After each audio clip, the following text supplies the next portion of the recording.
Not sure how many of you have had a Sound Blaster card. I still remember my Sound Blaster Pro. It seemed like the most amazing thing ever, in addition to Doom 95, blast from the past.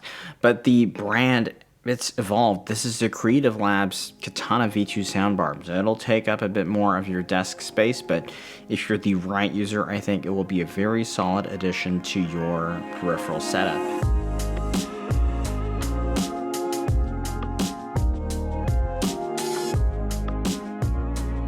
Welcome to Machines and More. We'll dig into the features of the Creative Labs Sound Blaster Katana V2 Soundbar and what makes it worth considering.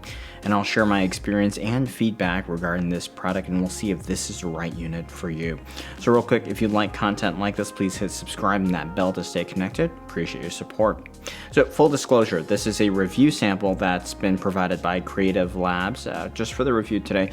I'm not paid for the reviews, just like all the review content on the channel, so you can expect a fair and objective evaluation here.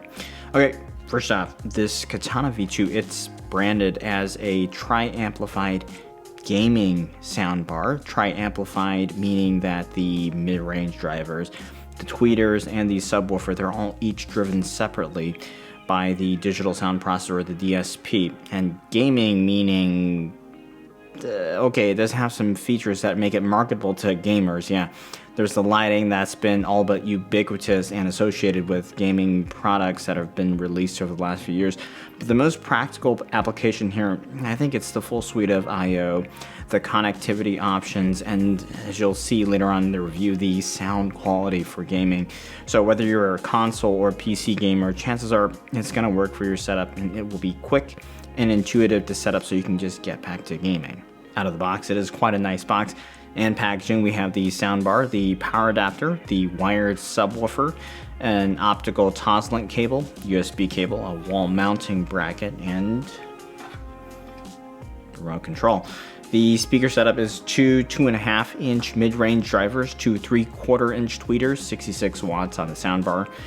You've got the separate 6.5-inch sub, 60 watts RMS for this, and the 252 watt is the spec peak max. You also have a mic array on the front of the unit. At the back of the unit, you have an HDMI audio return channel connector, or ARC, an XFI out connector, which is going to be for creative theater headphones mainly. You've also got USB-C audio in, analog aux in, the RCA connector to the subwoofer, and finally, at the front, you have a connector for a headset. Now, this is not going to be a 3-pole one. This is a 4-pole TRRS plug. So if you've got a gaming headset like mine, which has a separate mic and headphone jack, well, you're going to need an adapter here. I mainly tested this one with a gaming PC connected via USB, but you can also use it with a TV or console if that's what you want. For a PC, you can use an optical cable if your motherboard has one. That's not guaranteed though, so the USB is the more universal or for the safe bet. Now, one thing to note is that in order to use it as a Dolby 5.1 decoder, it has to be either connected via HDMI or the optical cable. If you want to use it as a multi-purpose room speaker, you can also do that. It does feature Bluetooth connectivity, so if you want to connect your phone, tablet, whatever, just put it into the pairing mode. Just hold down the power button and it'll go into the pairing mode, and then you can use whatever device that's compatible with that wirelessly. After connecting to your PC and plugging in this power supply, you will want to install the Creative Labs software. This will allow you to control the subwoofer levels, the mic, the settings, the SXFI settings if you're using those headphones, the lighting, which I really wanted to change since the default is just your more typical rainbow wave type of effect, and I like more solid light. But you've also got a whole host of other settings such as those for surround sound effects. Speaking of which, yes, this does technically support 5.1 surround sound playback, which signifies 2 rear speakers in the home theater speak, and well, your soundbar, it's going to be placed in front of the user, so you don't have any rear surrounds. So these do have to be simulated. It does have additional capability for those SXFI compatible headsets and a few sound modes for headphone exclusive use, which will definitely enhance the user experience, but let's just face it, if you're getting this, I think you're going to be using as a soundbar, so I'll focus on those attributes. I tested the soundbar with a variety of media, including gaming, music, watching videos, movies, and just general computing, and the results ranged from excellent to somewhere around acceptable. So my impression is that this definitely lives up to its gaming label in terms of the sound quality for gaming. It's clearly optimized for the dialogue and those sound effects that you'll find in most modern titles. I couldn't make up for the cheesy and often cringy dialogue in Far Cry 6, but words were very clear. The soundstage was full, and coming from your typical good gaming headset, I found the experience much more immersive. With an RTS title like AoE4, the utility was a bit less noticeable here. I mean, the sound effects are fine, but simply because of the nature of this type of game, it doesn't have to place the user in a position to be immersed, and it doesn't do that. And aside from sound effects, it's really just light background music at that point.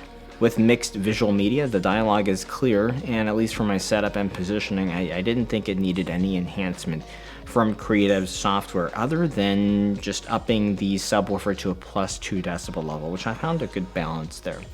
One thing I did notice was the mid-range. It did sound a bit thin, and there seemed to be a little bit of a disconnect with the subwoofer. I couldn't find a way to adjust the crossover in the Creative software, and I think that feature might be helpful here. On the acceptable side of things, though, as good as this was for gaming, for music, though, especially instrumental music, I felt something was missing here. The details are a little bit muddy. It's also lacking that mid-range punch, and although I am speaking more from a critical listening point of view, if you're playing a title that does have a lot of music, such as one that I really enjoy in Anno 1800, where that music is super prominent, and this one does get just a passing grade there. But it's not as if it's not enjoyable still.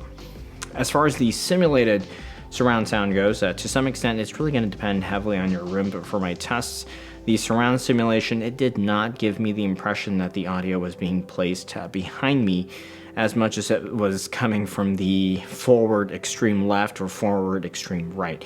And that's not unique to the soundbar. A lot of simulated surround soundbars that I have auditioned, that's how it is. It's just a limitation of physics, right?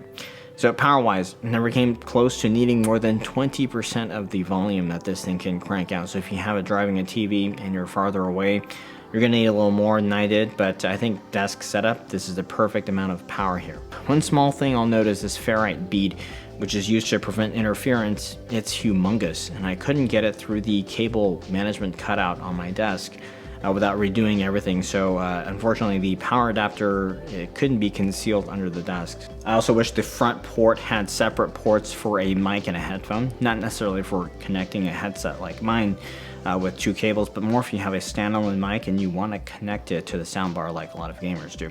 I think Creative did an excellent job here overall. Soundbars with PC usage, it can be tricky since you can't mount it at ear level due to the use of a screen, but you can put this under the monitor and it's kind of got an upward cant, so it's almost perfect there.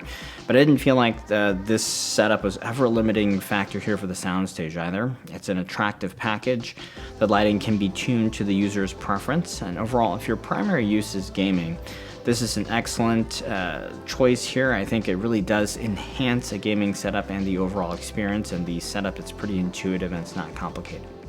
Pricing is quite reasonable for the quality and what you get. $329 is the MSRP, although the street price, it might be a little bit higher right now, but this overall, it's more or less comparable to what a prosumer stereo system might run, such as your Audio Engine A2 or A5, and this one includes a sub already, which you might want to add to a stereo system.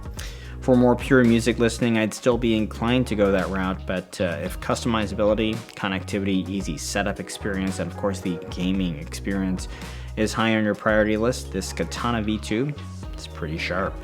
So hope you found it helpful and enjoyable. If so, please give a like, subscribe if you haven't already. I'll leave links for the stuff down below. Thanks for watching.